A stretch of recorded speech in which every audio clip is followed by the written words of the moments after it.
Watching online, I'd like to welcome everyone to interviews for the Ward 1 council seat. As you know, Jay Jenkins, who served on the city council, resigned at our last meeting in May in accordance with Anniston's Council Manager Act. The council actually selects Mr. Jenkins' replacement. And so what we will do tonight, we'll have 6 interviews tonight. We're trying to stay within at least a 30-minute time frame for each interviewee.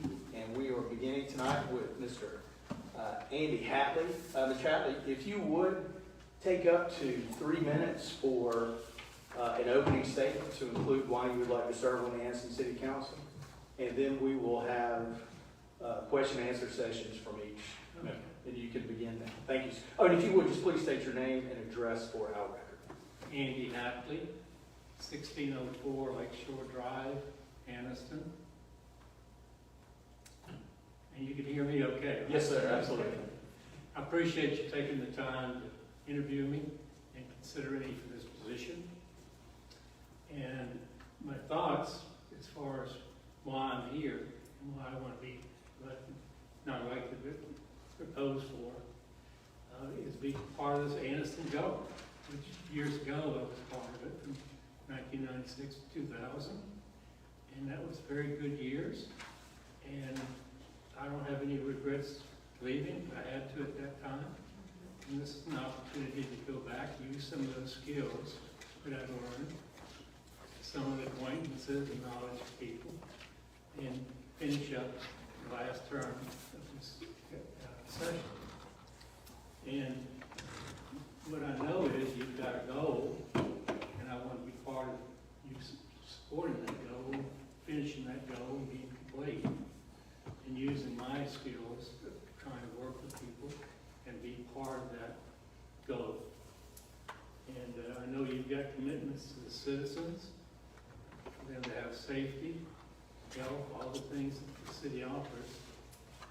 And I know that you've got a new objective and action plan that you've been using, and I want to make sure that I'm helpful in making sure that happens for the city. And redistricting, I remember reading economic development, community development. Those are things that have been part of what this council does for years and years. So, welcome your questions for whatever you might have. Ms. Harris, let's start with you for this. Yes, Mr. Hatley, I want to call you Andy because I know you very well. Right. Please, I'm trying to say Mr. or Ms. Trying to stay with the protocol.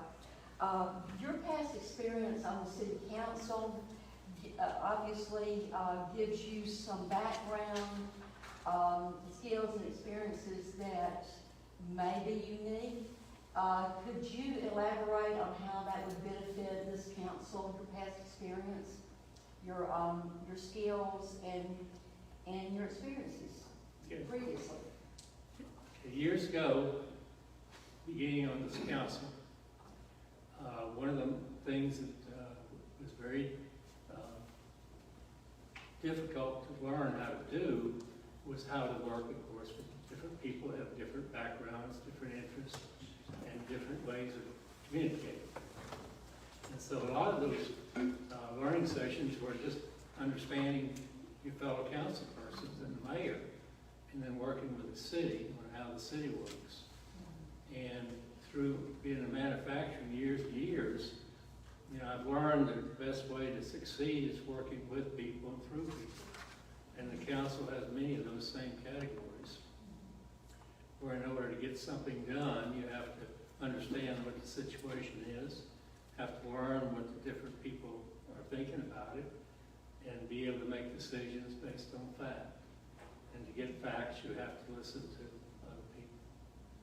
And we're not always perfect endings or perfect beginnings, because different people have different ideas about things.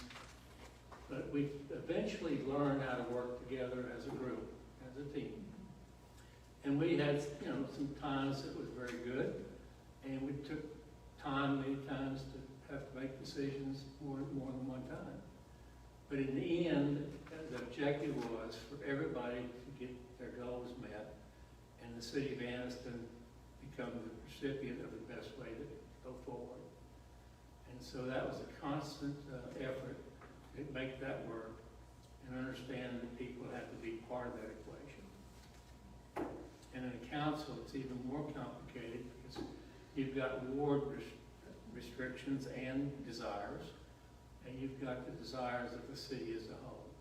So separating the individual ward and then making sure that the city is the recipient of the best outcome.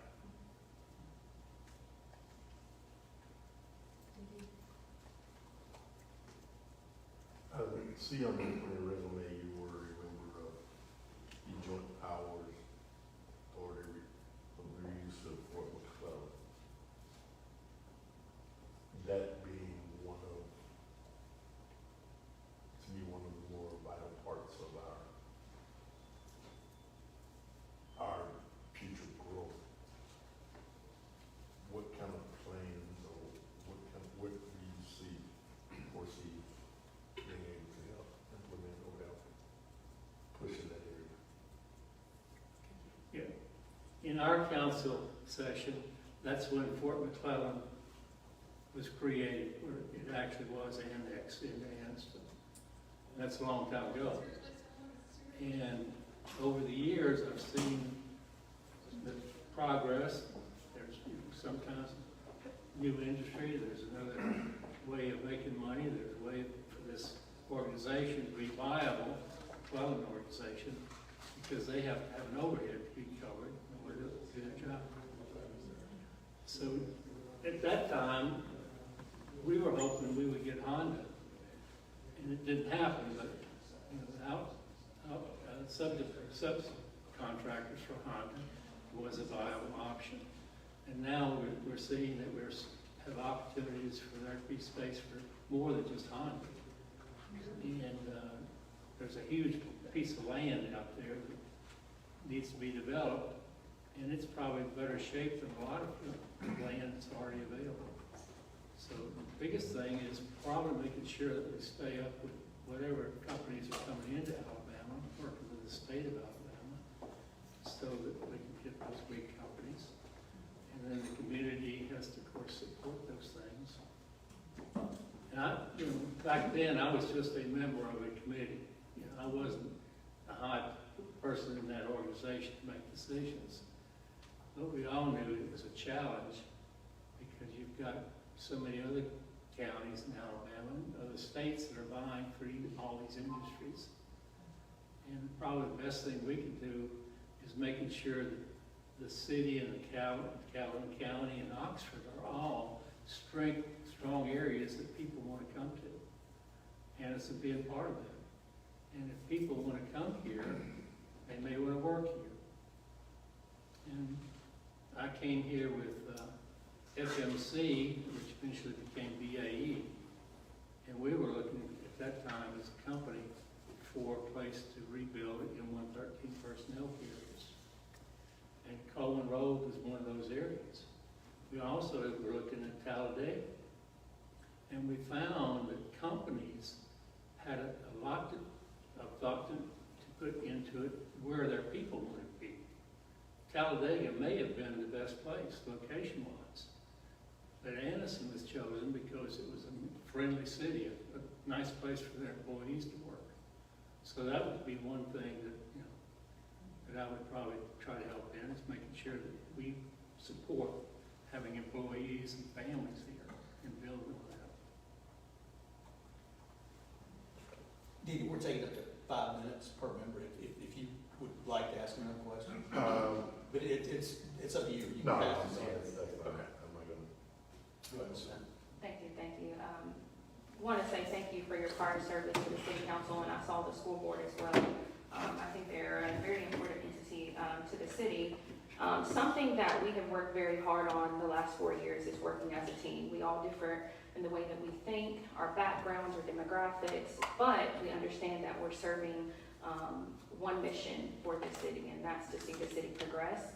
And so my question to you is, how do you plan to work collaboratively with other council members, especially when you disagree on issues? One is to be open-minded, one, and listen, try to get as much information as possible from that council person, combine that with other information from the council people. Look to the city for more supporting data, for that particular topic. Go back to citizens. Many times citizens have some inputs that may be helpful, just because of maybe the area or the topic that it's in. And make sure that anybody's opinion and all opinions count and are evaluated.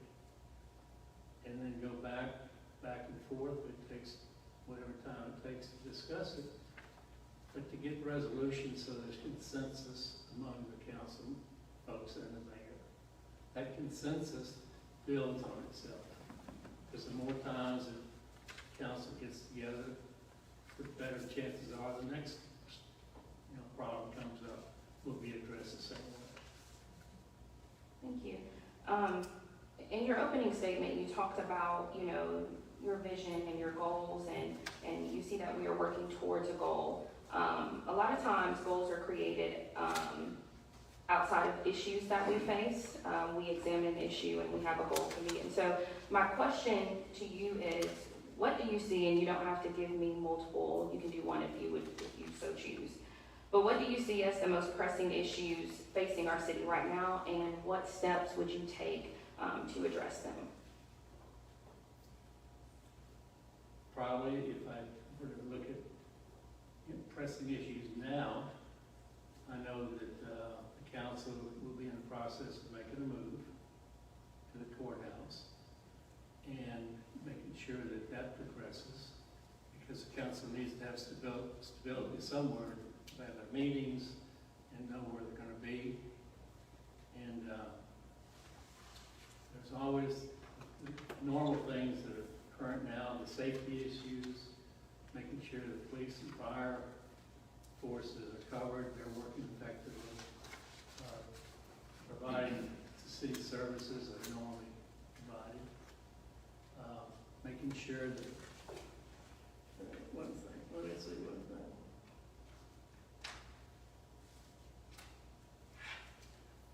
Yeah, I had one thing as far as making sure we keep the harmony going within the city.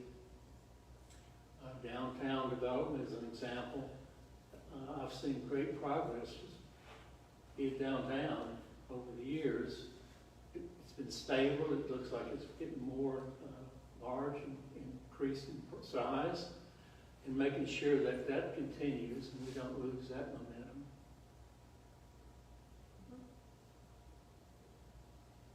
I guess I probably could say, I know that there's a budget issue coming up. The budget needs to be approved.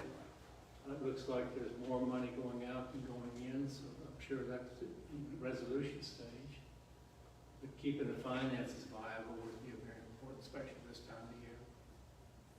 And then you want to stay within this plan that you're in your second year, and your action plan, make sure that that continues. Thank you. Okay, Mr. Hatley, you have a unique perspective, having served on both the school board and the city council.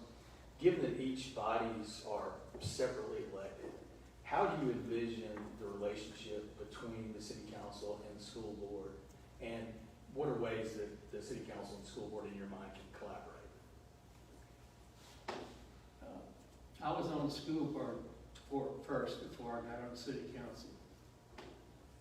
And school board can be stressful because you've got teachers, they have their needs, you've got students, you've got administrators. So it's always a struggle to try to make those ends meet and keep everybody happy. So within the school board, the restrictions were very tight because it was one school system only. On the council, keeping those things in perspective, were a little broader because now you had 4 wards, different schools, and the council had more of a reach. They had more things to consider than just the school board. And in those days, we were working with the school board more of a financial support mechanism. We weren't really trying to teach them what to teach the students, what books to use. It was more of a financial support, maybe some scholarships, providing things, projects that the school wanted to do, then the council may be able to fund those things. Today, it's probably more complicated because you've probably integrated a lot more. And now you've got teachers that are wanting you to react to them, you've got citizens, you've got students there, and then there's the problem of you losing students in the system, and that's affecting your financing. So I think it's a tougher time now, but the only way it's going to be met is by communication. And I can remember we had council members work with the school board, or vice versa, come to each other's meetings. And the end result was, the best solution was to really combine the individuals that were key in the school board with the council members in the city, depending on the respective need that was there. The more people that were involved with it, it seemed like the more outcome could be achieved positive. Okay. Very good. That concludes my questions, and thus that concludes your interview, Mr. Hatley. We appreciate your time very much. I appreciate it. And, I'm an engineer by trade. I make notes, and I can remember in a council meeting, I would always try to be prepared, and I'd have notes on everything that was going on. And I would probably continue to do the same thing. I don't operate on the seat of my pants. It's never happened. And I take notes, I write things down. And so this was stressful because I didn't able to go to my notes. Well, we appreciate not only your prior service, but your willingness now to serve and certainly your time. Okay. Thank you, sir. Thank you. I would like to say that I Sure. appreciate the fact that you and your wife Margaret have volunteered in the school system so much, and that's, I'm very grateful to both of you for that. Thank you. And I would hope that somewhere down the road that something like Class Act would start up again at the middle school. I miss that very, very much. And Margaret and I co-taught Class Act for 2 years. And it was really an eye-opener of what was in the classroom. I mean, Margaret took the lead, and I was there in support.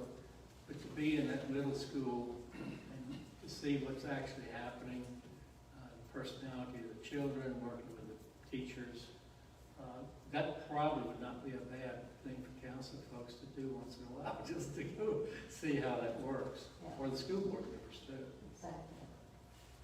Thank you very much. And Margaret's a spay and neuter person, so she's been helping more people than a lot of us. Thank you very much. Thank you.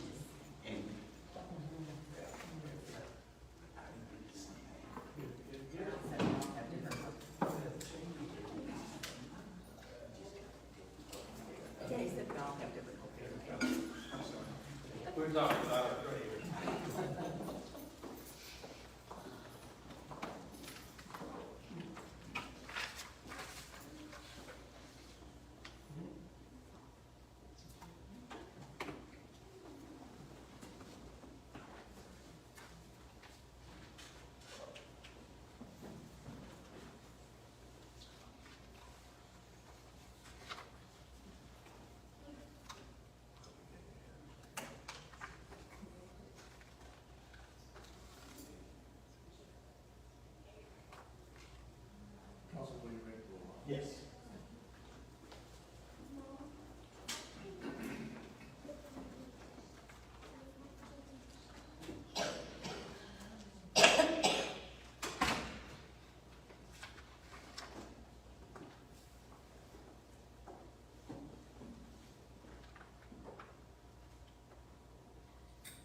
Okay, Mr. Downey, so you'll know, what we're doing, we're allowing up to 3 minutes for an opening statement, and then each member will have up to 5 minutes for a question and answer session. Okay, great.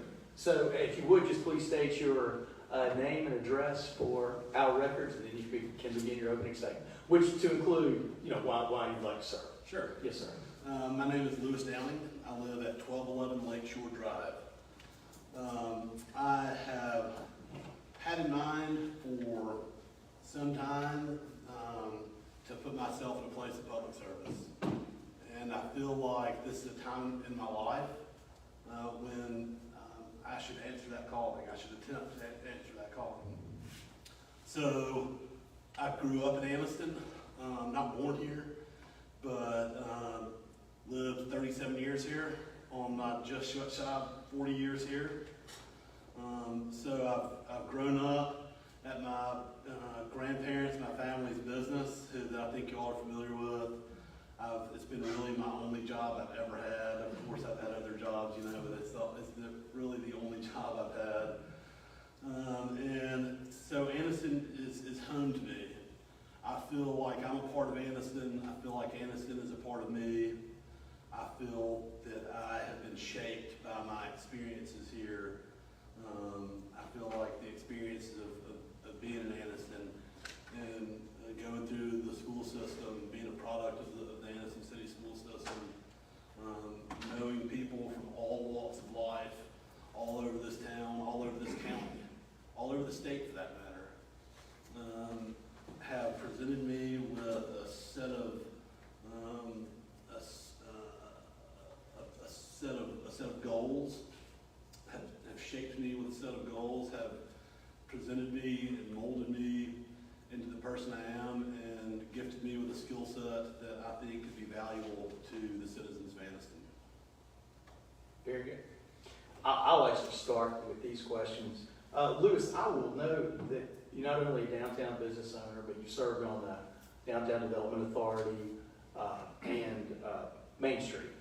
This council has placed a focus on downtown redevelopment. Certainly. What strategies would you employ to continue to try to make downtown all that it can be? What policies do you think that the council should look at with its focus being on downtown, or with a focus being on downtown? So I have grown up downtown. I have seen it come and go, as they say. I've seen it in a lot worse shape than we see it now. I think that what we see now is a product of hard work from this council and investment. I think that incentivizing investment downtown, however we can do that, is one of the key strategies that I would like to see employed. Private investment is a big deal with downtown redevelopment, historic downtown redevelopment. And so we need to incentivize our private stakeholders to invest more. We have a lot of gracious and financial contribution from the city, from the local government, but I think that we need to see more private investment downtown. Okay. But keeping the momentum that we have is paramount. Following up on that just a little bit, how do you envision the relationship between the city council and the Downtown Development Authority going forward? And what are some ways that we can improve that collaboration? What are some things that the council maybe could empower the Downtown Development Authority to do in your mind, having served on it? Well, in my experience, the city council has granted the Downtown Development Authority a pretty long leash. The task is so large, and one reason is because our downtown is so large. For a small town, we have a really large downtown. So, possibly increase the number of board seats. I know that you can only do so much with $1, but that's where I get back into finding private investment opportunity. The DDA can its own revenue to create revenue, which is great. But with so much to do, and so many pots to fill, it's a really large task. But I think that the city has really given the Downtown Development Authority authority to kind of do its will downtown, however it may, and that's gracious. I think just stick in there with them and give them the support they need in any way that we can. Okay. Is key. Thank you, Sam. Ms. Smith? Hey, Mr. Downing, how are you? Well, I think this I have a couple questions for you. Ward 1 is a very diverse ward in the city of Anniston. Matter of fact, it is our most diverse ward that's right. out of all 4 wards, and which could bring up, many different conversations amongst community interest groups. So my question to you is, what strategies will you use to address potential conflicts that may arise between different community interest groups? Could you give me a slight example? Specifically in Ward 1, you have like the Rocky Hollow Neighborhood Association. They have a different set of needs and desires than maybe in a different area that you may have to address. And so there may be a policy that we have to create, and some portion of your ward may not support it and some portion of the other may support it. How do you handle, or what strategy would you use to handle a situation like that? Well, I think that the strategy that I feel like this council has used for the city, and showing different groups, different interest groups, if you want to call them interest groups, or groups that have separate interests, conflicting or not, that we all have to work together. And what's good for, say, Rocky Hollow may also be good for Golden Springs, or what's good for McClellan may also be good for the Lakeshore area, my neighborhood. So we have to use logic and reasoning and understanding and patience to communicate and to show where strides have been made, how those impact different areas, how they benefit areas that were not maybe the subject of impact, but really to talk to those people, talk to the different communities within the wards, and just show them that what we're doing for one area may not directly benefit you, and you may have to wait a little longer, or your needs may have to go on a little longer, but what we're doing here is working together. And I think that's one thing this council has really done a great job at, is working together and showing people the progress that can be made when you work together. Thank you. I was reading your resume, and you wear a lot of hats, I'll say that. You are highly involved within the city, many different roles. How will you be able to balance this role with your other obligations? Well, I would hope that this role would follow right along with my other obligations. Of course, the Downtown Development Authority Board, I believe I would have to step away from if taking on the city council role. But it should put me in line, I think, with Smith, really to continue the work that I have felt so strongly about, which is just making progress for people, helping people who need help, showing people how proud we can be, how we can strive, and how they can too. So I really feel like it would not be stepping away from more roles, but allowing me to really advance areas that I really enjoy working with. Thank you. All right, Ms. Roberts? Move down and go. I'm well, Mr. Roberts, thank you. So, just to, I too was looking at your resume, and noticed all of the vice chairman, the board member, the chairman, the board member, we were talking about women's issues, such as the Downtown Development Authority, West Africa Foundation, the Main Street, and the Street of Anniston. When we look at all of those are very vital to what we're trying to do downtown. Similar question I asked before, last gentleman, as for, how do you see the economic growth of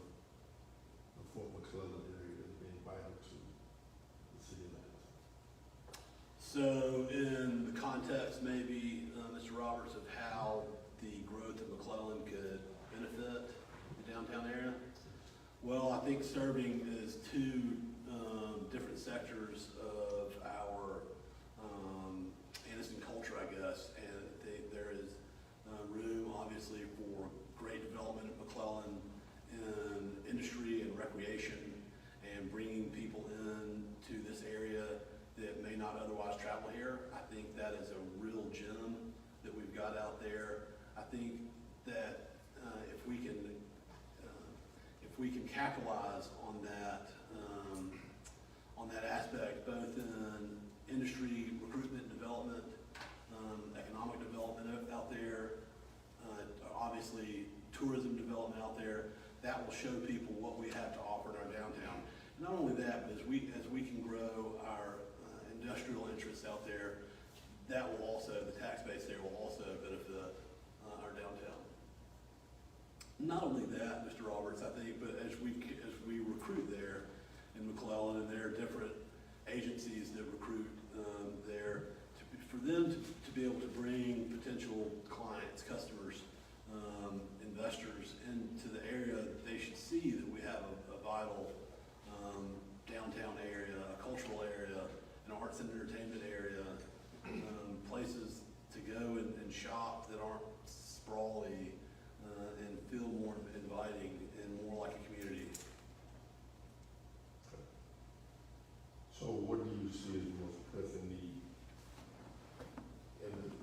not only in Ward 1, but overall in the city of Anniston? Maintaining the momentum that we have is absolutely paramount to what we've got going. We have more momentum now, I think, Mr. Roberts, than I can ever recall the city having in my lifetime. It seems like in my life I can remember a lot of times that we've had, but I can't remember as much enthusiasm and movement forward that we have now. We've had a lot more, I think, and while we were losing it, but I can't remember a time when we have had so much momentum, and I think that is just paramount to be able to continue to work together and accomplish goals that may be good for Ward 1 or Ward 3 or Ward 4, but to be able to work together to accomplish everybody's goals is in my opinion, the way to accomplish things. So just to answer your question, I think to give up any of the momentum that we have right now that you have all worked so hard to achieve, I think would be detrimental, vastly. I want to ask a question, and what is one of those things for me? Because you are a business owner and you are accessible. I love that. You won't be hard to find. I love that. You say that. I love that. Mr. Roberts, I've grown up downtown, so I've grown up over here, and I've grown up over here, and down here, and up here. And I've bonded and made relationships with people all over this city of all walks of life, and I love that. I love for people to walk in my door and be able to call me by name. And I love being accessible. Well, that's a great part of it, and I understand a small portion of it, but sometimes it can be a challenging issue. I understand that. Because say you're having dinner or you're trying to wait on a client at the store and somebody comes in and they want to talk to you right now.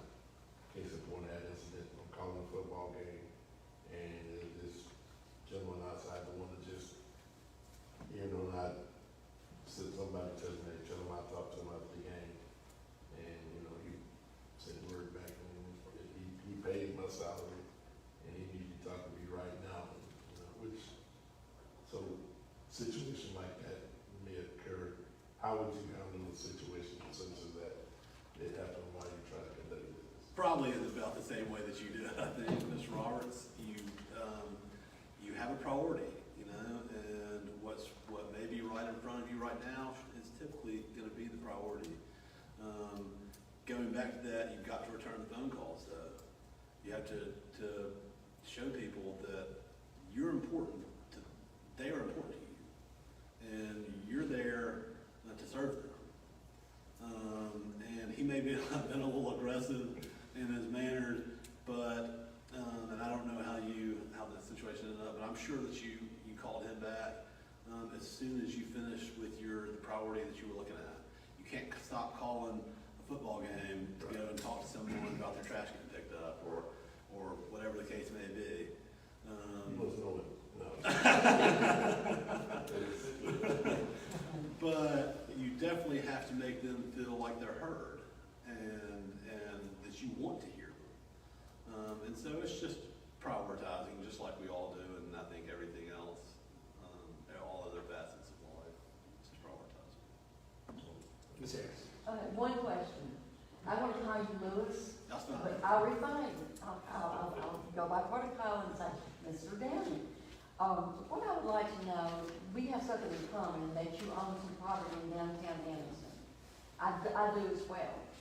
And I would like to know what you see as the biggest obstacle for a new business to come in and develop new, these old buildings. What would you say would be the biggest obstacle?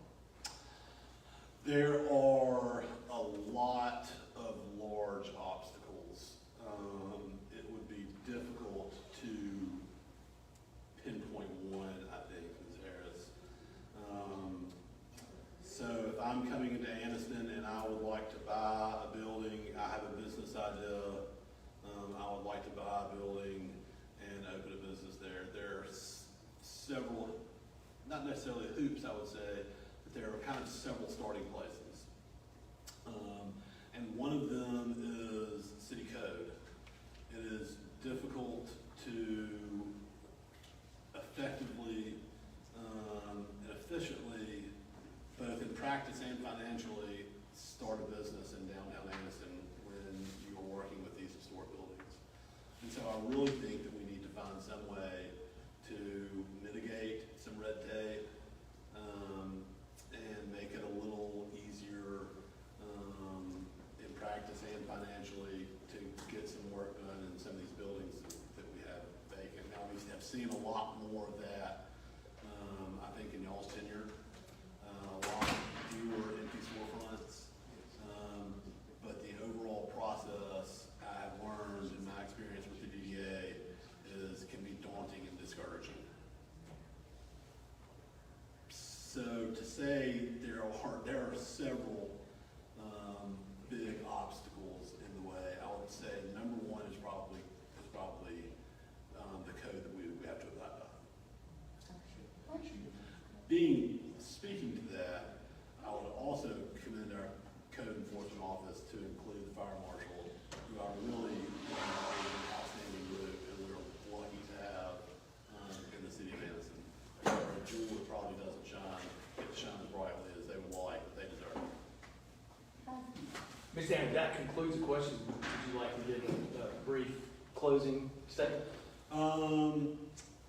Mr. Draper, Mr. Mayor, thank you. Council members, thank you all so much for the time and the opportunity to come and sit in front of you. And you've got a big slate of interviewees. I don't envy your task sitting here through 11 candidates, but thank you so much for your time. It is encouraging, I think, to have such a large slate of people offering themselves for service. Some of the people that you've got on, I don't know personally, some I do, but they all have outstanding resumes, so I'm sure that y'all won't have a problem selecting one that'll really be a workforce for the city of Anniston. But thank you all so much again for your time.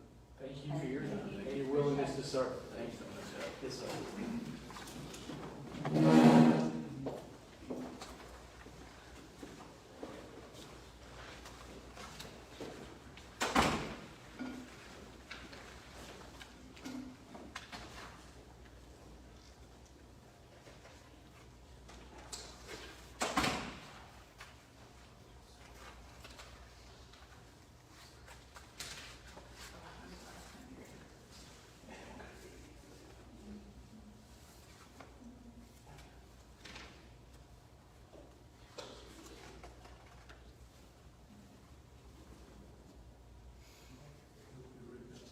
Yes, sir.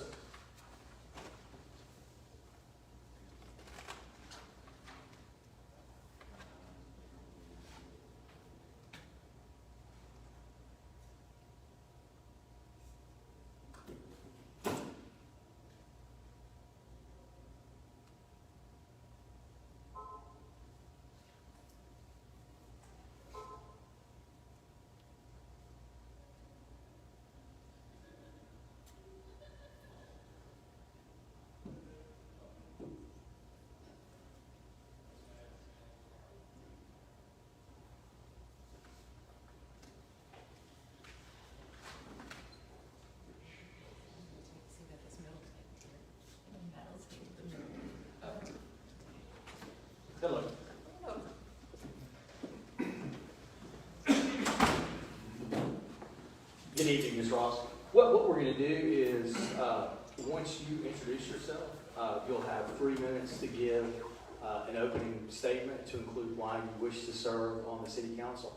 And then each member will have up to 5 minutes for a question and answer session. So if you would, for our record, if you would just please state your name and address and begin your opening statement to include why you would like to serve on the council. Okay, my name is Donna Satterlee Ross.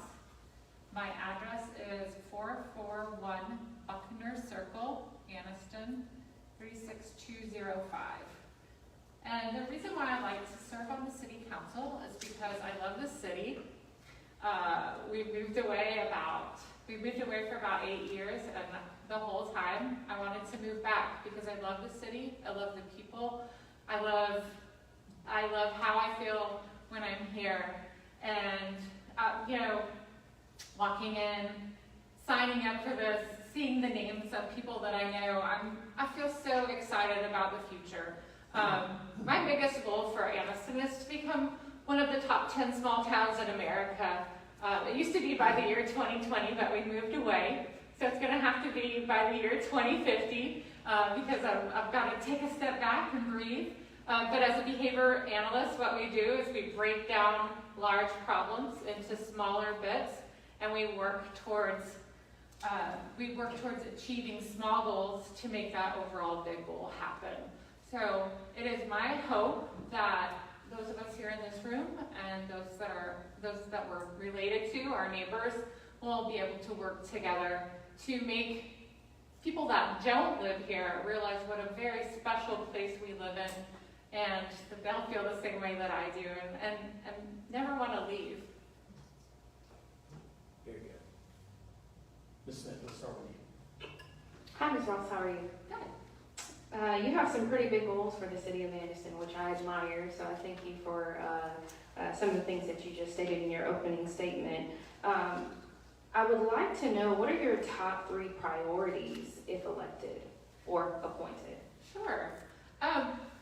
One of my top priorities is always going to be becoming a more welcoming city. So neighborliness, loving the people that are right next to us. I think that it's so important to value the people that you're with and to show love to those around you. And that's probably the hardest thing to do. The people that are living the closest to you, it's often the hardest thing to do. But I think that if we could promote neighborliness, welcoming, friendships, relationships, I think that's key to building all those things, like a better educational system, more jobs for those around us. Those are my other 2 priorities, would be to identify ways that we could be more welcoming to business, and also that we could be more welcoming to educators. I think that one of the things that is most important for us is recruiting great educators, because as our schools become better, we can recruit more businesses, and we can have people want to stay. So those would be my top 3. You mentioned education and recruiting educators, and while the city council does not play a direct part in the hiring or firing of educators in this area, it is important to have a relationship with our school board, and that has been a very contentious conversation I'd say over the last 30 years. And so what are some ways that you can utilize your skill set, your experience, to foster a greater relationship with the school board, and why is that important? Well, from my service on the school board, I remember meeting with the council, coming to meetings. So I think attending school board meetings would be important. I feel like being out and about, being a representative of our community, and being a part of things like NOALA, like we can table, we can be visible.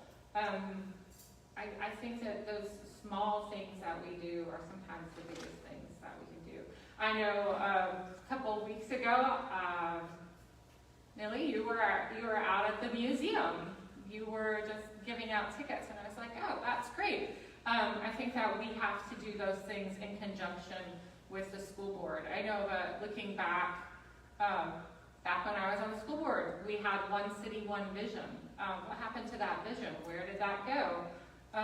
Is that still alive and well, or did we just put it on the shelf and forget about it? So I think that we have to discover what our commonalities are with the school board and work closely with the representative from my ward that's on the school board, but also working in tandem and being open to foster relationships. Thank you, that's all for me. Ms. Roberts. Ms. Ross, how you doing? I'm doing good. Thank you for your time. My question to you is, and just listening to you and just reading your resume, I think I kind of like your approach to the way you do things. But what would you say are the most pressing need in the city, here in the city of Anniston? Again, I'm going to say we have a lot of issues, but I think our most pressing need, again, is to form relationships with our neighbors, to care about our neighbors, to get to know each other. You know, when you think about when you walk into Walmart, like all of these people are your neighbors, and yet we walk by them, maybe we judge, or we just don't take the time to get to know, to connect with people. I think there's a lot of history in Anniston where there was a lot of hate. And I think that still damages us today. I think it still affects us. And I think that we have to, as council members, we have to go above and beyond to build those relationships, to try and build relationships with people that are different than us. I know just getting involved with different community organizations, when you step outside of your comfort zone, that you have the opportunity to influence, you have the opportunity to change lives, and I think that that's important. I mean, we all are concerned about crime. We're all concerned about education. I think you can look at we're all concerned about people having jobs, but I think on a day-to-day basis, how we treat each other is the most important thing, and how we form relationships, and the relationships that continue, the relationships that we go out and build are going to be the ones that change this community. If we want to make it better, we have to each personally take responsibility. And that's kind of why I'm here today. I know some of the other people on the list of 11. They're great. I'm like, fantastic. We are gonna have a fantastic representative. I'm not worried. Like, I saw that list and I was like, oh, great. Like, we are gonna be well represented, whoever gets that job. We're in a great position. And I almost was like, well, they don't need me. And then I think back to my major goal, which is I want this city to be great for everyone. I love living here, but not everybody does love living here. And how can we foster those relationships? How can we make this place a place that attracts lots of great people and keeps the great people that we already have? Because I think that's the strength of Anniston. I've lived all over the country. I love it here. I don't ever want to leave. So, I mean, to piggyback off that, and so your ward has, to be honest, had the tightest race of the election the last election. Only literally a handful of votes, which means your ward is as mentioned in an earlier interview, probably the most diverse ward here. And I understand you said you have to foster relationships or build relationships, but what are things that you would personally do to try to help, to just say if you wanted to build a relationship, what would you do personally? Give me an example of something that you would personally do To build relationships. to build a relationship with, just say,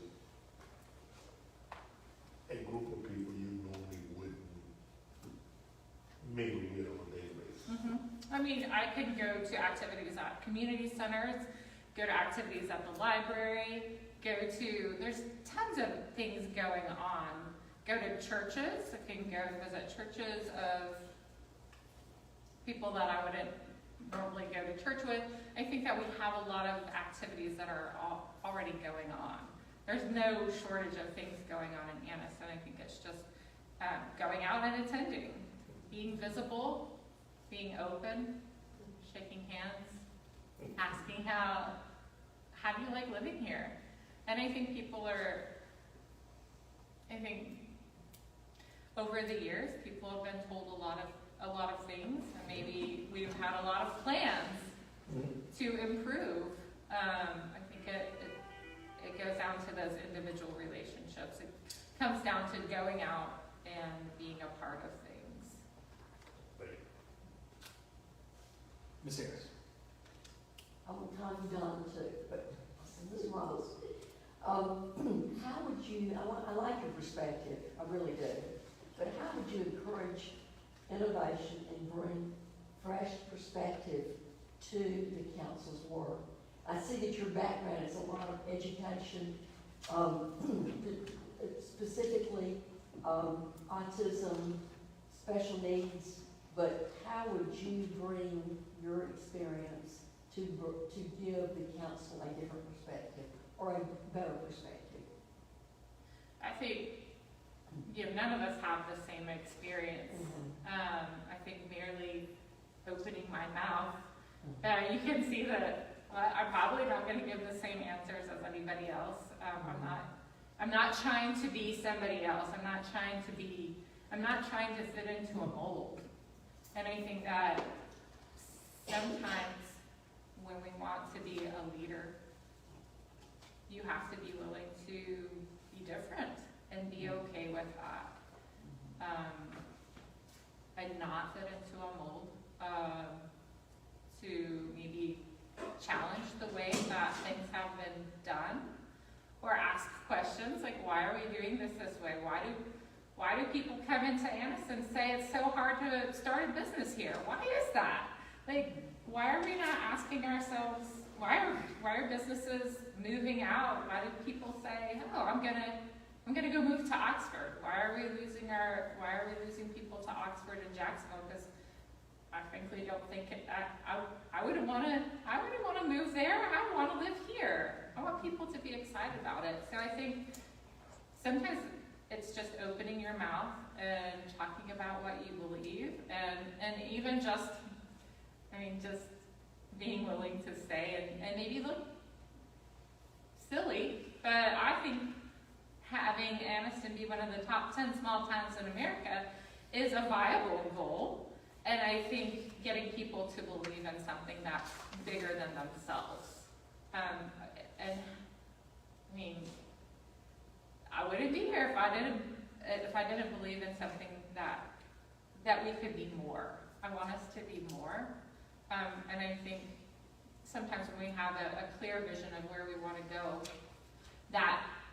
then we begin with the end in mind. We use the Stephen Covey, you begin with the end in mind, and then you work backwards. Okay, if this is the case, if we're going to be one of the top 10 towns in America, well, what do we need to do here? 10 years from now, where do we need to be 5 years from now? What do we need to be doing this week that can change and that can feed into that? And looking at all the systems, looking at education and art and crime and bringing in talented people and all those things. I remember sitting down with a friend of mine. This was probably in 2010, and I was like, okay, I want Anniston to be one of the top 10 small towns in America by 2020. We're going to do this. And we started, and she was also a behavior analyst, and I was like, okay, let's start breaking it down. And I was like, here's the people that we need to contact. And I started making lists and lists and lists and lists and lists. And I was like, wow, this is overwhelming. There's so much that we need to do. And I think getting the right people in the right places and starting to make these decisions that can, again, lead into a bigger goal. By the way, I love Stephen Covey. He's That's awesome. my favorite book of all time. Great. I Thank love you. him too. Okay, Ms. Ross, I'll note that you live at McClellan. What specific industries or sectors of the economy should be targeted for growth and development in McClellan, and why, in your mind? Yeah, I think green tourism would be amazing, having some adventure stuff. I think, you know, with things like the One World the big pet race, like, that's amazing. I love going to that. And like the triathlon that's coming out there, like it's horse riding and bicycling and jogging, or, well, running, most people run. But the things, the outdoor things, I think it would be amazing to have, like disc golf out there, you know, a little hiking store. I think that would be fantastic.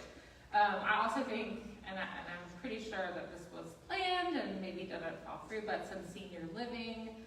I think that would be great to make use of some of the older barracks buildings. I think it would be wonderful to see the Events Plaza get back online. I don't know what's going on there, but it used to be a great source of happiness, like went to proms there, and Aces for Autism there, and we went to plays there. It used to be things like the fort, even after it was the fort, was a hopping place, and now it's just a very quiet place. But I would love to see some ecotourism going on. It would be amazing. Is there a specific industry, though, that you could think of? And there may not be, you know, you got automotive We've parts got manufacturers out some there. violins, and we've got some Creedmoor sports out there. No, I mean, tourist industry is what I'm thinking. We could also have a film industry. We've got lots of buildings. I know that at one point Jacksonville State was working on the Longleaf films and things like that. So I guess other forts have been converted into somewhere that are film oriented. So I think that would be great if we had some major motion pictures there. It could be like Little Atlanta. That would be amazing. Okay. That concludes our questions. Would you like to give a brief closing statement? I really appreciate you taking the time to interview me today. I'm so excited. Again, I'm so excited to see all of the candidates that are on the list. And I feel happy and excited about Anniston's future. If I'm not selected, I'm not going to go away sad or crying. I feel like this is still something that I'll work on long term in my, probably in my little closet office. I'll sit there and dream about what I need to do, and probably making connections, continuing to make connections with people who care about this community and who want to see it grow and who believe in what's already here. And I think what's here that's great is the people. We have so much here and so much to give, so much beauty, so many great things that I think we can share with the world. Very good. Well, Ms. Ross, we thank you both for your time and for your willingness to serve. Thank you.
my grandson, he didn't really tell me. He's on the wall, because I went on and told him to put this on.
Haven't got quite used to that. Still doing it. Mrs. Roston. Yes. I haven't changed a lot yet. Mayor, Councilman, you ready? Yes, sir.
Good evening, Dr. Fierce. How are you?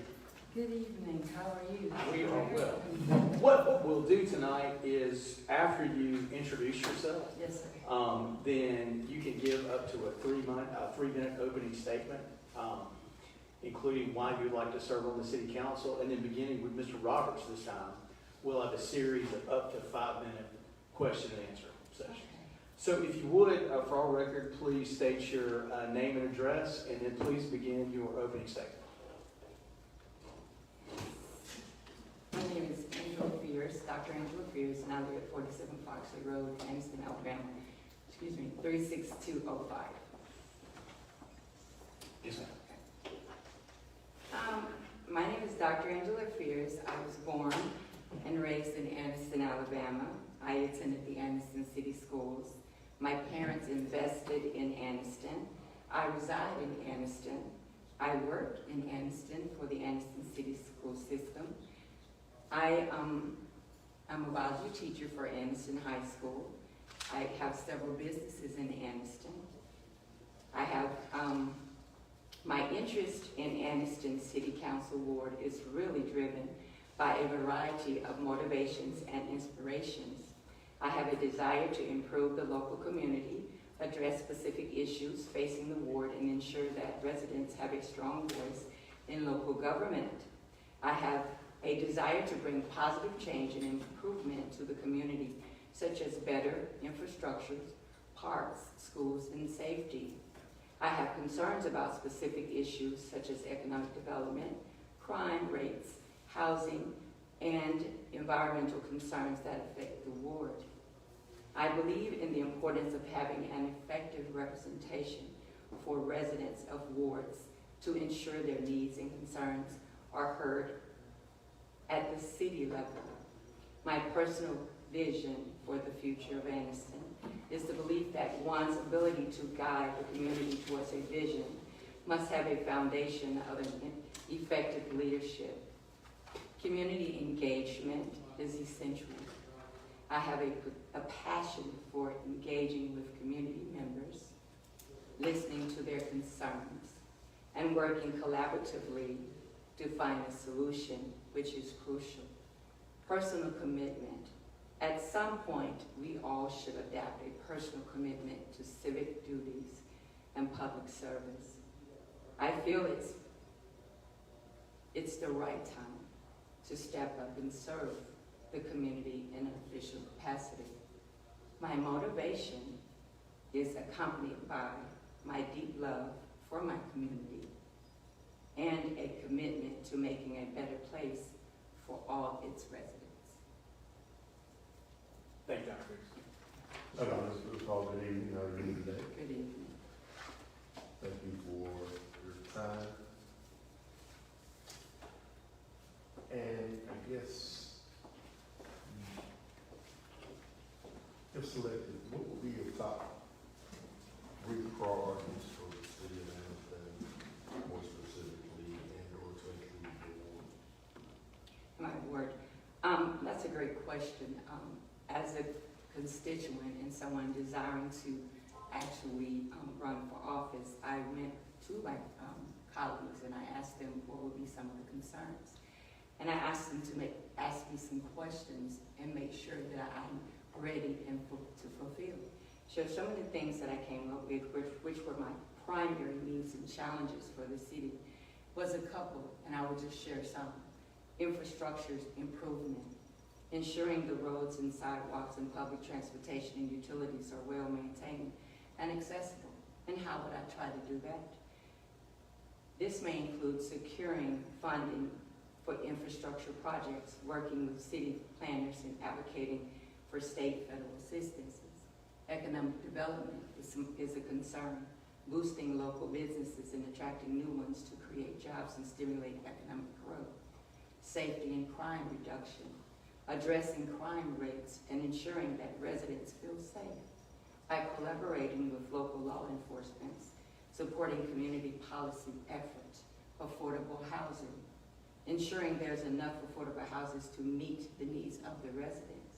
This could involve advocating new housing development, education, and youth services, improving local schools, and providing after-school programs or activities for the youth, community engagement and representation, making sure that residents feel heard and represented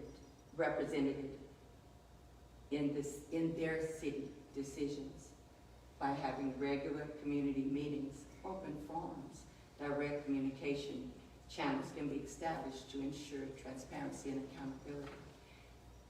Health and environmental concerns, enhancing accessibility to healthcare services and addressing environmental issues such as pollution and mental health and gun control, or even green space preservation. This might be helpful in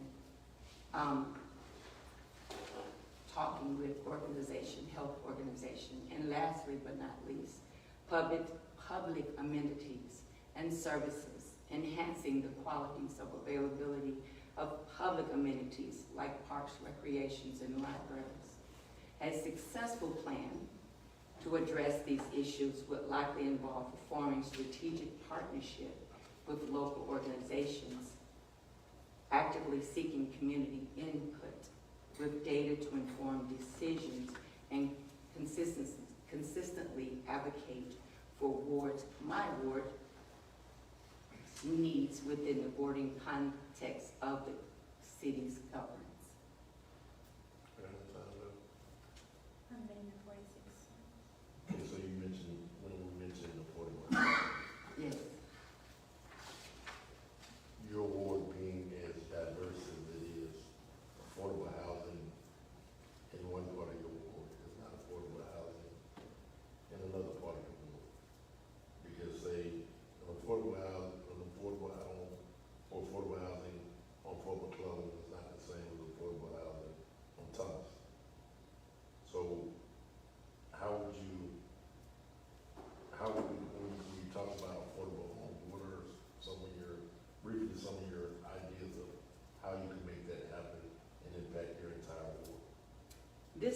involve advocating for new housing development, working with housing authorities, and supporting policies that protect renters.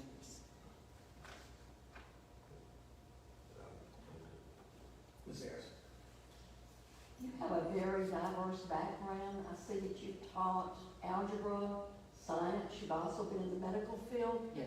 Dr. Fears, what unique skills or experiences did you bring that would benefit the city council? When we look at my skills in comparison to the other, as far as schools and education, I know that there's different personal attributes and skills and experiences that must come with being a representation, being a representative of the city. And I looked and I said, let me find some of those things that could actually benefit the position in which I'm applying for. And I realized that I do have collaborative minds. I do have a collaborative mindset. In other words, I have a willingness to work with my fellow council members, my community groups, and other governmental entities to achieve a common goal. I have an openness and a diverse perspective of things. In other words, I'm valuing and respecting different viewpoints and experiences which could enhance the ability to respect, to represent the entire community. I have adaptability. I'm able to adjust to changing circumstances and be open to new ideas and strategies. I have integrity and I have an accountability, which that means that I am willing to uphold ethical standards and being transparent in actions and decision making, which builds public trust and credibility. I also have effective communication skills, ability to listen actively, articulate ideas clearly, and help engage diverse community members. In that way, you must be objective and you must be optimistic. Yes, ma'am. Thank you. Dr. Fears, I will note that you have served on the McClellan Development Authority. Yes, sir. And so I'll ask a question that I actually asked the immediate,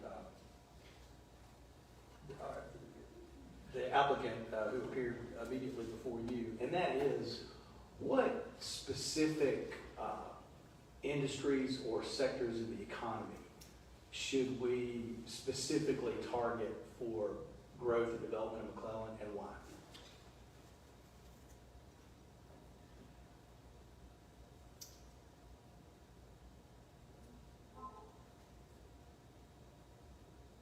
I look at businesses when I see the availability of Fort McClellan. There's a lot of land and there's a lot of potential. So I look under economic development when I think that boosting local businesses and attracting new ones to create jobs and stimulate economic growth. This might involve creating incentives for businesses to invest in with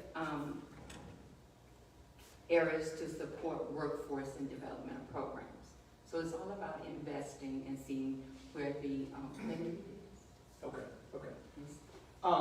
Are you in favor of the continued residential development of McClellan? And are there specific parts of the property that you would find more suitable for residential development? And I know it's been a while since you served there. I live there at Fort McClellan. Okay. And so I'm an advocate for Fort McClellan. I think there could be more things that that basically be introduced to Fort McClellan as far as businesses are concerned. But I'm an advocate. There's so many opportunities, so much availability there. So I'm for that. Okay. Thank you, Dr. Fears. Yes, sir. Ms. Sam. Hi, Dr. Fears, how are you? I'm sanitary. Good. You speak a lot about economic development, and part of that, part of the responsibility that the council has is managing taxpayer dollars. So my question to you is, what is your approach to budgeting and managing taxpayer dollars responsibly?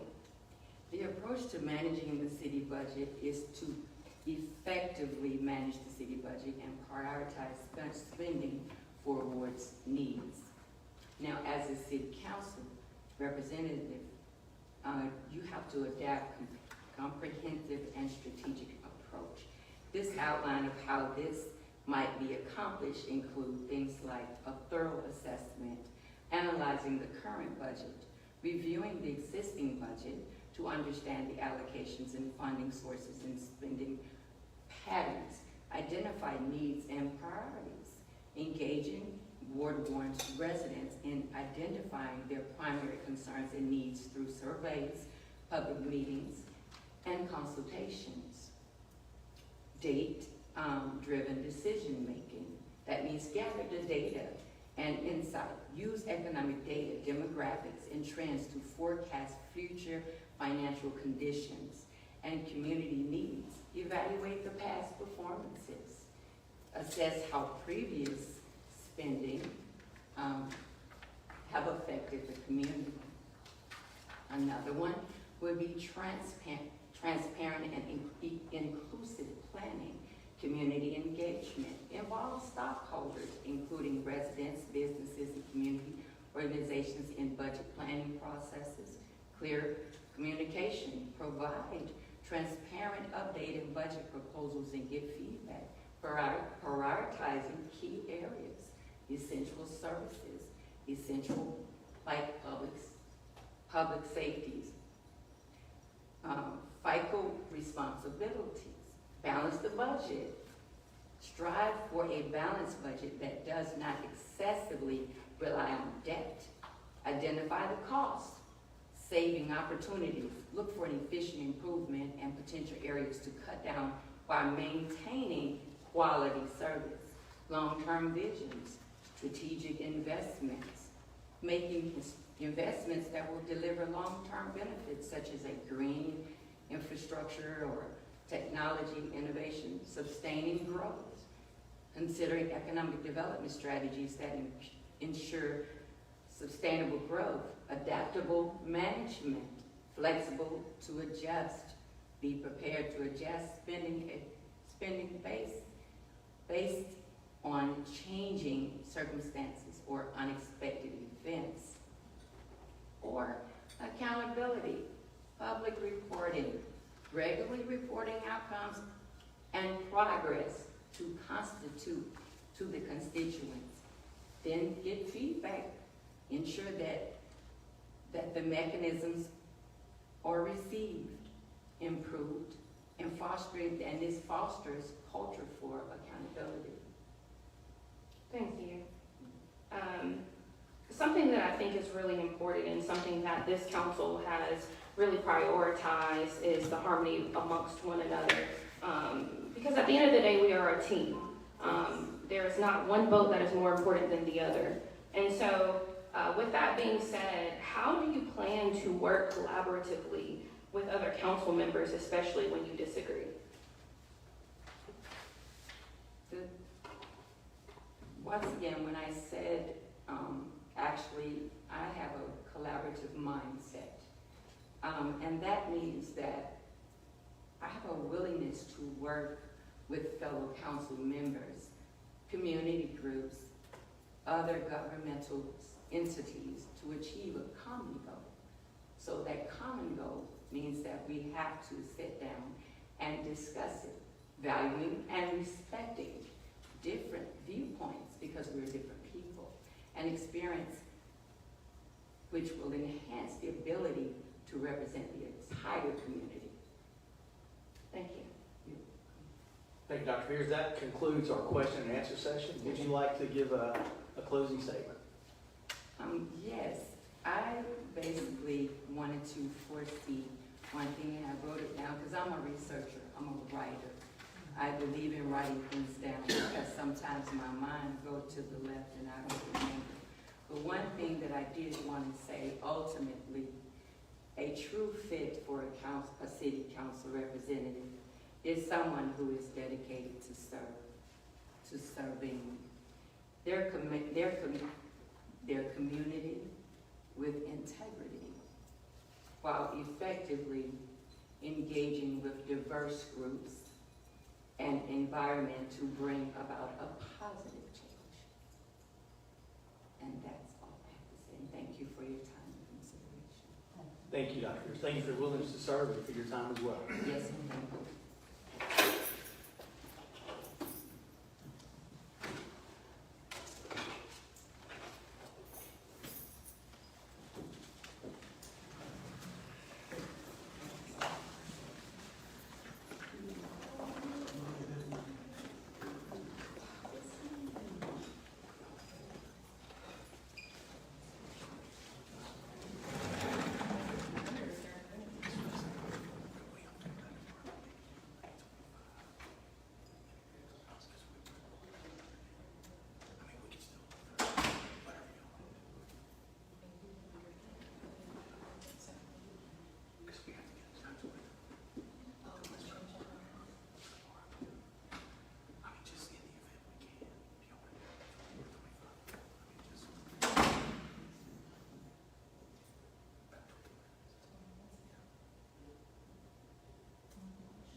evening.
Yes, yes.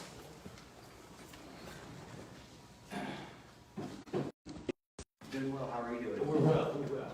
Okay, so what we're gonna do is, once you introduce yourself, you'll have an opportunity for a 3-minute opening statement to include why you wish to serve. And then we'll begin a series of 5-minute, up to 5-minute in increments, question and answer with members beginning with Ms. Harris. Okay. So if you would, just state your name and address for our record and then go right into your opening statement. Okay, my name is Justin Hall. I live at 1120 East 10th Street, Anniston, Alabama. Lived in Anniston now for a little bit over a year. Very excited to be part of this community. I moved here from North Alabama in Decatur. Been part of revitalization there, trying to, make an impact. And, the big thing that I love about Anniston is before I even moved here, I started to make an impact because I jumped right in to help try to make a difference in the community and being involved with Main Street Anniston, several other projects within the community. I'm really excited because I think I bring a lot of energy and excitement. I'm renovating a commercial building downtown, bringing a business, hopefully, a loft, several properties here. I'm just excited about the growth and the opportunities that Anniston has and Calhoun County for economic future. Very good, very good. Ms. Harris, let's start with you. Hey, how are you? I'm good, how are you? I'm doing well. I want to call you Justin, like I call everybody else by their first name, but I was Mr. Hall. I see that you are very involved with historical preservation and fundraising for the city of Decatur. And we're thrilled to have you here. And I see that you have built, you have purchased a building in downtown Anniston, and you're renovating it for a new gift shop. Just out of curiosity, could you tell us what you perceive as the major obstacle for new businesses to locate in downtown Anniston and these historic buildings? What I see as the main obstacle is obviously, we all can just be transparent with each other. There's buildings that have sat vacant in downtown for years. So, when you have vacant buildings, it kind of gives a sore eye to the city. And so, how can we, turn that around and get more people involved? And so whenever I started the whole process of, renovating the building, I saw it as opportunity because I've told people ever since I have been in Anniston, there's no other area in the state of Alabama that has the architecture of downtown and the historical beauty of what Anniston has. And, I've heard the stories of what Anniston was and what it could be, but, I'm focused on how can we get it back to where it is and make more of an impact within the city. So I think, what it takes is working together with the city, being transparent, having full city support with downtown, and it helps attract investors into the city. Thank you, You're Justin. welcome. Mr. Hall. Mr. Hall, as Ms. Harris noted, you were involved in Decatur's downtown redevelopment, serving as members, as a member of multiple boards there. What are some strategies that were employed in Decatur with respect to downtown development, downtown redevelopment, that you think would translate well in Anniston, and why? So, with Decatur, I always like to tell people it kind of was a stagnant town. The water was polluted, 3M was dumping chemicals in the river. So what had happened was there was more involvement within the city. City got involved. There were grants out to help revitalize the downtown area. They formed a DDA. There was no government on that level there, and the process of that changed, and just when you had the full buy-in of the city, all departments working together, it just became a prime opportunity for people to be in North Alabama, because that's where everybody seems to want to live right now. Okay. Were there any specific incentive programs or even tax abatement programs that were employed there again that you think would potentially Yeah, translate? there's a lot, and like myself, I have historical tax credits for downtown. Okay. So, or Decatur had that as well, and, there's opportunities out there. I know we're considered a depression area, and, I think there's many opportunities for grants for us to achieve. Okay, okay. Because I know that you're Main Street and what are some ways that the city can strengthen its relationship with Main Street, with the DDA? We have also a downtown development authority here. What are ways that the city can work with these other entities appointed by the city, such that we can achieve the goal of making downtown all that it can be? I think, coming together, let's focus on tasks or goals. I don't make promises with people, and that's like why I decided to run for this. So like example, I think, something as easy as painting the streets downtown, that makes a major impact on the city. Small little steps, and I think that we've progressed so far since I've been here with the city planners that we've changed out, new trash cans, just the new Noble Street Park. I think there's, when you get everybody, zoning, city officials too, I think you can make a major impact on that, just by doing the small things. Okay, thank you, sir. You're welcome. Ms. Smith. Hi, Mr. Earl, how are you? I'm good, how are you? Good. So, as I stated a little bit earlier with some other candidates, Ward 1 is a very unique and diverse ward. As a matter of fact, it's the most diverse ward out of all 4 wards. And so, what do you see as the most pressing issues that Ward 1 is facing, and what specific steps would you take to address them? So, clearly we know Ward 1, there is so much opportunity with Fort McClellan. There's the issues I see are the dissolution of the MDA by having just one entity. So and that attracts more developers to our city to want to have the opportunity to advance and grow that area, because there's so much opportunity there for the fort. We've already, got the infrastructure in place, and we can just continue that growth of that area. Okay. How would you approach balancing economic growth, which is important, and that's how we're going to sustain the city, but how do you balance that with preserving the character and the needs of our community? And let me explain that a little bit. I hear a lot of comparisons from our city in comparison to other cities, but what's so unique about Anniston is we have a lot of homegrown businesses that we cater to that a lot of other cities or municipalities do not have. And that's one of our hidden treasures. But how do you preserve that character, that uniqueness of the city of Anniston, while also promoting exponential economic growth? So I think, going back to, I feel everything needs to be transparent. You need to have your constituents of Ward 1, and not just Ward 1, but all the wards. How do we make Anniston continue to grow, and how do we, continue that, keeping that preservation and that charm of our city? I think, having, not setting promises to people, but making those goals and helping achieve those goals at one time, will help us get to where we need to be. And I think, working together with everybody on the board, full city support could definitely, make that opportunity impactful. Good. I have time for one more question. I do. Yes. So one thing that I've learned in serving in this role, that a lot of times what I believe is not always what my constituents believe.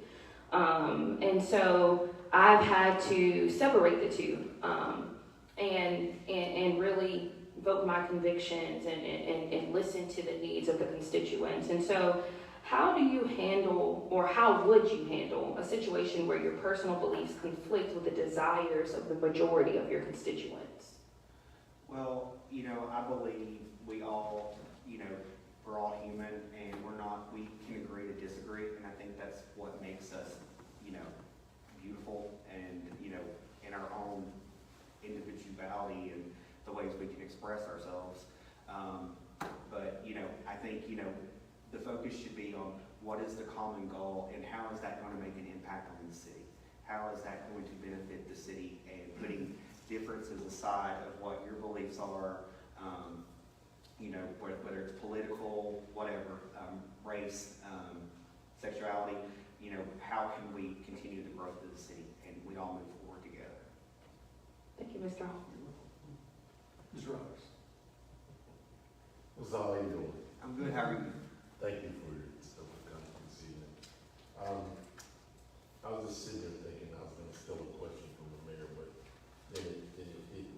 So, we know your extensive background and all of the things that you do.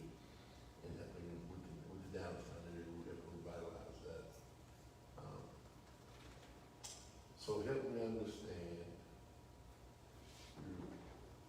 you're doing a lot of revitalization and helping with that downtown.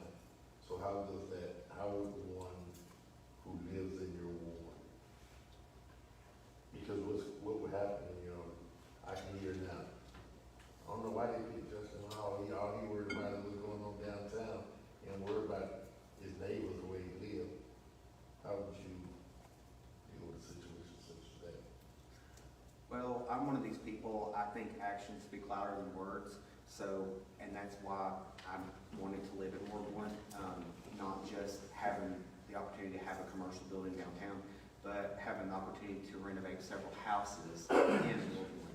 So, you know, what I want to do is, you know, let's say people have issues with financials, or they can't have the opportunity to renovate a house, or they have roofing issues, or they have the opportunity to apply for the grants with the city, you know, with the, you know, changers to where we can make a difference there.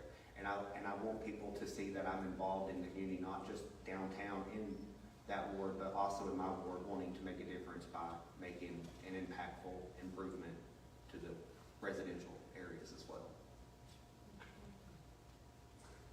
So what do you see the city, what do you envision the city being in let's say 5 to 10 years? This city, what we have right here, 5 to 10 years from now.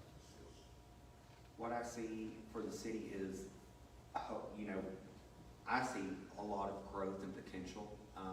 I see people moving here from all parts of different states. You know, we have so much opportunity, not just with the fort, but with downtown, you know, all areas of the city. And, you know, we have Cheehaw, we have the new bike trail. You know, we have so much stuff to offer here than what, you know, a lot of cities can offer. And I see, you know, more residential living downtown. I see more businesses downtown, not just in our downtown, but also, you know, in our community, because the more businesses we bring here also brings more opportunities and tax dollars to our city and revenue. So I see very positivity and uplifting change in the next few years for our city. So now I'm going to still make, I think I got a little listen up. So what specific industry can you foresee coming to Fort McClellan? Because I heard you talk about if we dissolve the NBA and having it being under just having business activities, one body. Just say if that were to happen, what would be a major business you think you could target to bring here? I could see, you know, a major industrial business coming, you know, like a car factory or, you know, some type of plant, like Amazon, for example, let's just say. Something that's going to bring impactful development and economic growth for our area. Because the more you develop, you know, with entities like that, the more it attracts people to want to move here and obviously make a difference.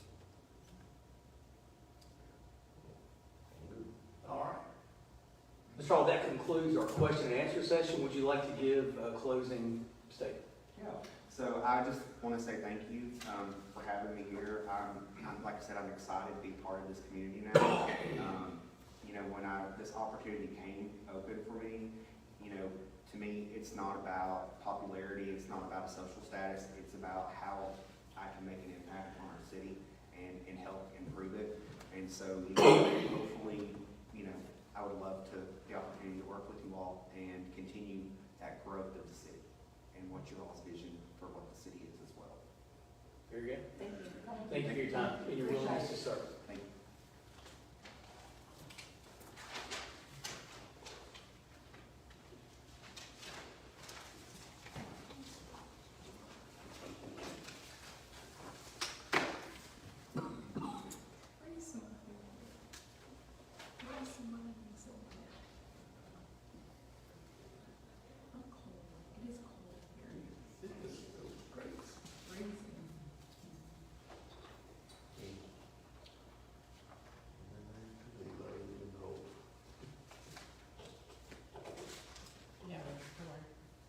You ready for it? Yes. Oh, yes, sir. Yeah. How many applicants do you have? 11 total. When you get ready, I'll address you. Sir. When you get ready, I'm not applying for the job, but I will address you. Okay, we don't have any public comments scheduled for tonight. But I mean, we talk after, for sure. I just want to say quickly that I started Main Street. And I also came to the city and got them to fund and build a permanent museum. And we appreciate that. You Yes, did sir. a lot for the rivers as well. Statewide, I've done that too. Absolutely. So it's interesting to listen to his statements about Main Street. What? Thank you for letting me talk for a few minutes. Oh, yes, sir. No, absolutely.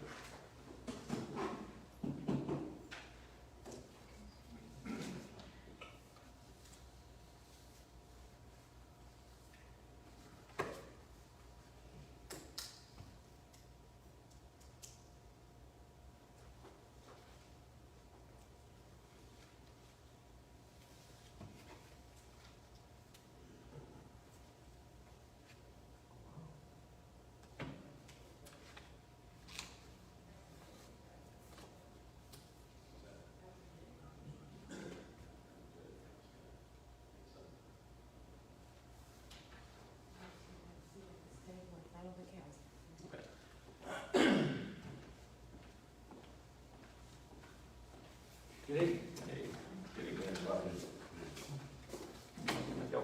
Yes, sir. Officer Glanze, what we'll do is, you'll have an opportunity for a 3-minute opening statement to include why you would like to serve on the city council. And then we will have a series of question and answer sessions, up to 5 minutes. We'll begin with me this time. So if you would, just state your name and address for our record, and then you may begin your opening statement. My name is Scott Glanze. I live at 221 Douglas Drive, Anniston, Alabama, 36207. I guess the reason I would like to serve on the city council is I've lived in Anniston all my life. Grew up in Sachs, Blue Mountain area. Attended Sachs, went to Glanze State Community College for a little while, the Anniston campus. Was wanting to be a medic to begin with, and found my calling in law enforcement. But I guess looking back on it, I've always had a calling to serve, public service. So here I am kind of approaching retirement at Oxford. I got about 2.5 years left, and what I would like to do is kind of stay in, the service area, and also in my home city. So, my career was founded in another city, and I enjoyed my career there, but in 2.5 years, I'll be moving on. So, would love to be a part of Anniston. I've always had a strong affinity for Anniston. I think it is a great city. I think it's growing. It's going to continue to grow. There's all kinds of people moving here. You see different tags every day. You see different people. Just had some neighbors move in from Georgia. And so I think there's good things coming to Anniston. I would love to be a part of that.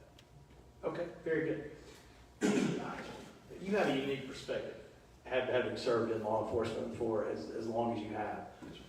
Tell us, based on your experience and the skill set you've developed as a law enforcement officer, how would that benefit your service on the city council? And you know, again, that is unique. So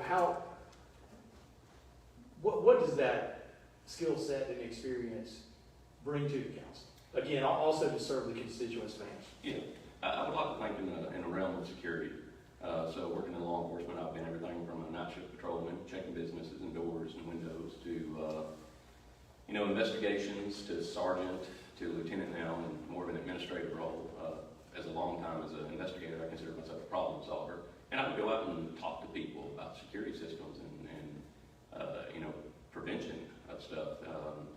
So I think I would like to hope it would bring kind of more of an area in security of the city, not to focus on law enforcement or anything like that, but definitely my time in administration so far has been making policies and procedures for the department.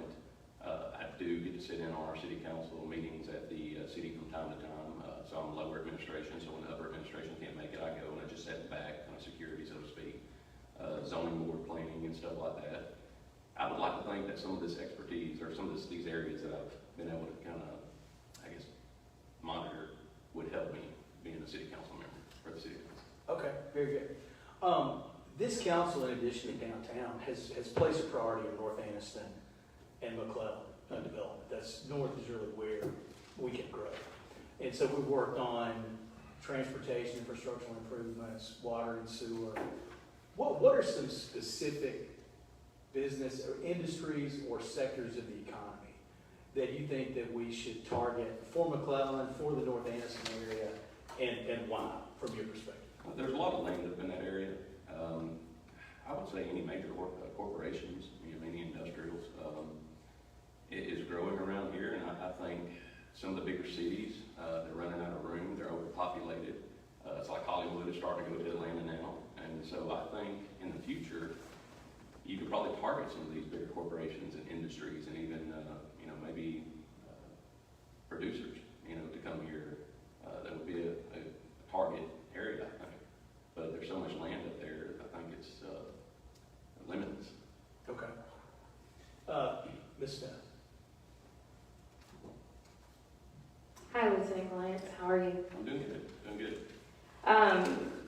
So I love that you live in the city of Anniston, but you also have built strong relationships in other municipalities, specifically municipality that neighbors us. And so how important do you think it is for the city to develop relationships with other cities for the purpose of regional advancement? Very important. Very important. I think as this area of Calhoun County in whole grows, I think we're going to have to collaborate with other cities. I think we're going to have to reach out to them and talk to them and kind of get on board with a good agreement with them, MOU of some kind, because as it grows around here, I think it's going to, and as far as crime goes, it's already, going past the borders of city limits in either state. So, I think it's super important to talk to other cities, and city councils collaborate, and the mayors collaborate, and talk and plan. Thank you. I was speaking with the previous candidate, and I was explaining that in my role, something that I have learned is my personal beliefs do not always align with what majority of my constituents want. And so I've always had to adapt to that and listen to the needs of my community. And so my question is, how would you handle a situation where your personal beliefs conflict with the desires of the majority of the constituents that you're serving? I would say the greater the good would prevail. I would not let my personal beliefs get in the way of whatever the greater the good would be for the community, for the citizens of this city. If it is something that is greatly needed, but my personal beliefs are not into it, I wouldn't let that get in the way. It would be a conflict.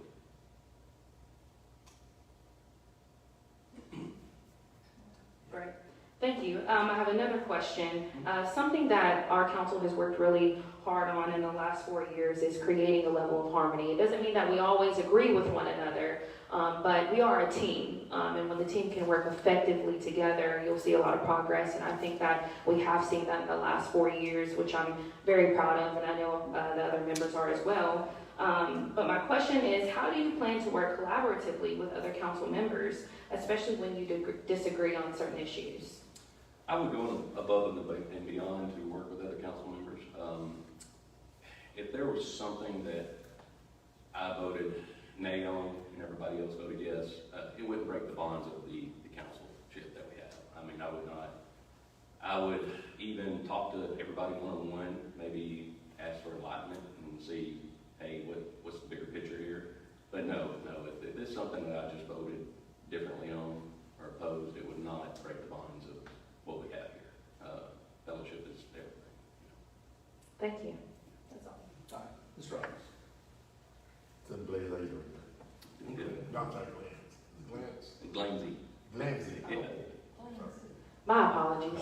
No, I almost changed it one time myself. I have all this stuff with my last name now. It'd be too late in life. Children would be able to find me in my earlier years. So, I guess my question is a little off script a little bit. With your skill set and being in law enforcement,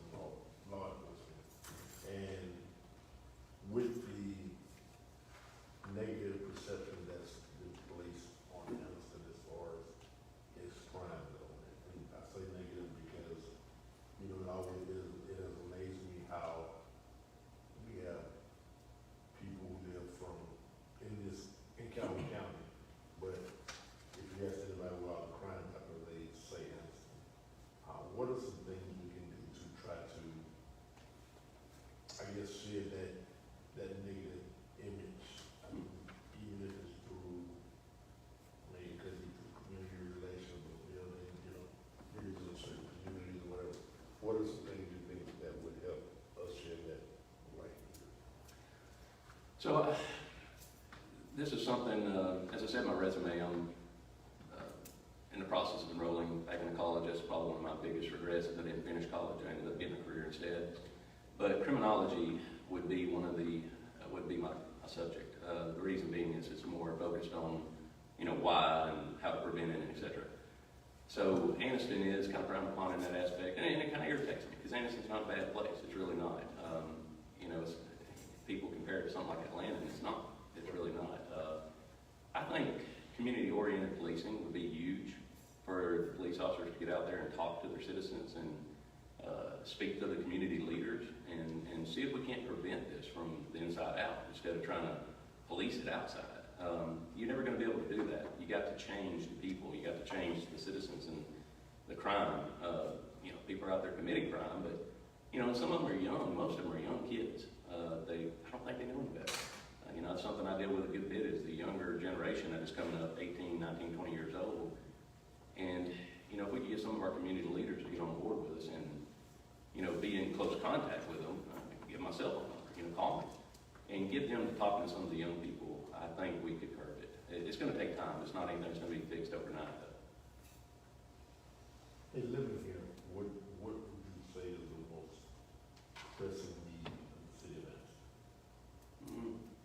I would say trying to get a fix on crime and trying to get the city to grow. I wouldn't say that's a pressing matter, but probably the crime rate, get it down. Yeah. I'm not getting a little time. You do. Oh, good. Yeah. So, as far as Ward 1, Mhm. what are some things that, outside of bringing industry in, what are some things that you think would help Ward 1 grow and prosper in economic development? As far as, well, I should say, what does Ward 1 need that it currently does not have, that is currently lacking? It would be difficult for me to sit here and tell you what it needs. I really would have to get into the work of it and start asking people and talking to people. Ward 1 seems to be a good ward for the most part. I've never heard too many complaints over in that area. I Saks area there. That would still be Ward 1, the north part of it. But, you know, probably getting some, maybe some attractions of some kind. I know Anniston is very big on, you know, having events and festivals, you know, even more so than Oxford. I mean, there's all kinds of things that happen in Anniston, and it's great. We love it, especially Noble Street Festival. That's great, love it. So get some things like that in that area. You know, you got a lot of Fort McClellan that encompasses Ward 1. That would be good to start building that area up. So. All right, that's. All right, Ms. Harris. Lieutenant Glanze. Glanze. Did I pronounce your name Glanze. correctly? Yeah, Glanze. Yeah, Okay. that's terrible. How would you ensure that you remain accessible to residents and stay informed about the concerns of your constituents? So, as doing what I do now, being an investigator, I'm always on call. I have 2 phones. I have a city phone, I have a personal phone. I'm very quick to give either one out to people when I work for people, as I say, when I'm working the case, or I'm more of an administrator now, but I'm very quick to give my cell phone number to somebody. It don't matter to me. If they don't want to call me, let them call me. I'm on call 24/7. But I would definitely get out and, you know, host an event. You know, go to the library, go to the park, talk to somebody. You know, tell them to stop by the coffee shop and see me. Anything I can do to listen to people. I like to talk to people. I like to talk. So, yeah. You talk well, you speak well. Well, thank you. Just a Appreciate compliment. I noticed that. I'm a little nervous. Very good guy. Another question. Say we have to deal with the budget. Say we have a budget shortfall. Mhm. How would you prioritize the shortfall? What would be your primary concern? Primary concern would be services to the city, of course. You know, fire, police, water, garbage, stuff like that. You know, stuff for citizens. Equipment would probably come next. Of course, again, I mean, it's something, I'm just throwing this out there, but services to the public would be a big one for me. Making sure that some of the things that they have, they continue to get. That's all I have. Thank you. Yes, ma'am, absolutely. Okay. That concludes our question and answer session. Would you like to give a closing statement? Absolutely. I'm very honored to be here tonight. I mean, this is, you know, you asked me why I would want to do this. Like I said, I have a calling for, you know, to serve, but also personal goals. I mean, every one of you have a personal goal to probably come in here and achieve what you have. And like going back to college for me is also a personal goal. It's not anything that's going to help me at this point in time in my life. I've proven myself pretty well. I've worked hard over the last 22 years and achieved what I've achieved. And my best trait would probably be persistence. Nobody has ever given me anything that I've gotten. It's always been through just persistence, you know, asking for it over and over and showing that I want it. So same with this. If I were to be given an opportunity to do this, you wouldn't regret it. I'd give it 110% to work with everybody to do my best. It would be quite an honor to achieve something like this. So, you know, it'd be great. So, love to do it. Love to try it. Very good. Thank you, sir. We appreciate your time and your willingness to serve. Thank you. Thank you so much. Have a good evening.